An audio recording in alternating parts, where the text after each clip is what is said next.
நீ நான் காதல் சீரியலில் அடுத்த வாரம் என்ன நடக்குது அப்படிங்கிறத பார்க்கலாம். நம்ம ராகவுக்கு இப்போ தான் அபி மேலே காதல் வரவே ஆரம்பிச்சிருக்கு. ஆனால் இப்போ நடுப்புற ஒரு பிரச்சனை என்ன அப்படின்னு பார்த்தீங்கன்னா, விக்னேஷ் பிரச்சனை.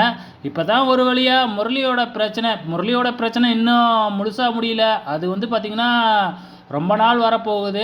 ஆனால் இதுக்கு நடுப்புற விக்னேஷோட பிரச்சனையை வேறையாக கொண்டு வராங்க. விக்னேஷ் வந்து நான் அபியை தான் கல்யாணம் பண்ணிக்குவேன் அப்படின்னு சொல்லிட்டு வந்து பார்த்திங்கன்னா அபிக்கிட்டேயே போய் ப்ரப்போஸ் பண்ணாப்புல. ஆனால் அபி இருந்துக்கிட்டே முடியவே முடியாதுன்னு அவாய்ட் பண்ணாங்க.